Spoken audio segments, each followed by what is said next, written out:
Well, I got a couple of cans today. These are the Wavian NATO cans, and I needed these for kerosene because I've got a bunch, I've got like a dozen, no, 13 or 14 of the regular cans. I've got a half dozen of the red ones, then a bunch of these. And these are the old German military ones. There's Bund on them. They're great cans. So I did a video, it was like 8 years ago, when I got these cans. And they're, like I say, they're great cans. They're very well made.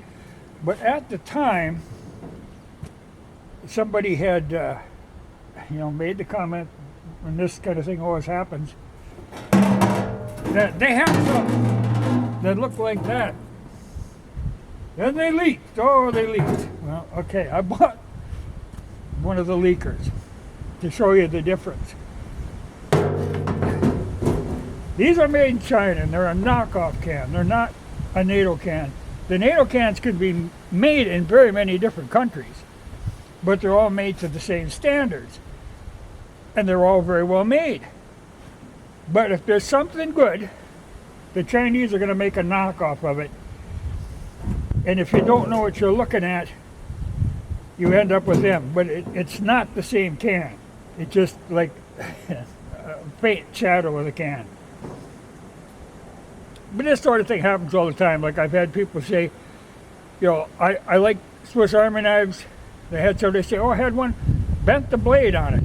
Well, I'm trying to think, how in the world could you bend the blade on a Swiss Army knife? Well, it wasn't. Turned out it was one of the Chinese ones. You can't complain if you buy a knockoff. You can't complain about the originals. Okay, these NATO cans, you can see the seam is recessed. So when the can sits, it sits on the can. It doesn't sit on the seam. Not so with the Chinese one.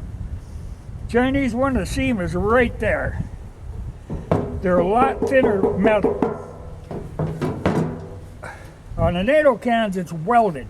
Heavy gauge steel and then welded all the way across. Not so on the Chinese one. You got little spot welds. Like there's 3 little spot welds here. They aren't going to handle any abuse at all. These things will take a beating. Now these, you can buy them, they're like 20 bucks.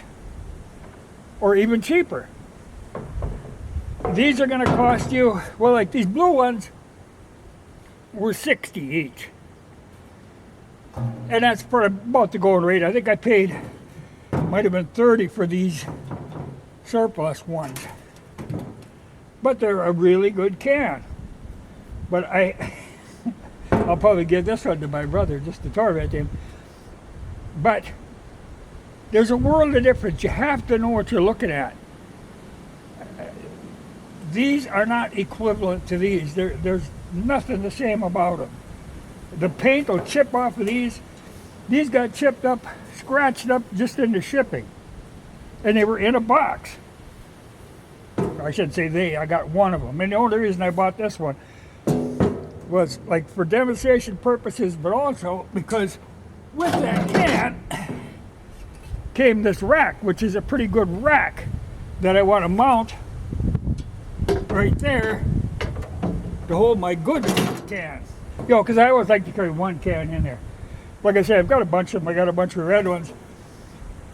But I needed the blue ones because when I get kerosene, it has to be in a blue can or they won't turn the pump on.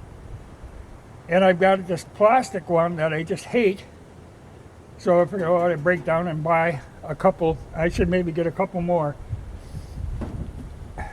of the blue ones for kerosene. But I have these yellow top surplus ones that I use for diesel fuel. Then I have some of the solid green ones that I use for the 87 octane. Then the red ones I use for the 93 octane. No alcohol type fuel. But there's a world of difference in them, as there is in many things. You have to look. You can buy these Like these came from, well, with some Land Rover dealer. These I had bought at Fleet from when they were still selling the military surplus. But these Chinese ones, they will turn up all over, and they will call them NATO cans, but there's no army in the world that would get far using these type of cans. The Wavians are very good cans. And they will say Wavian right on them. Most of them you can figure out where they're from. But if you see that standing seam like that, that is nothing but pure Chinese junk. Stay away from that.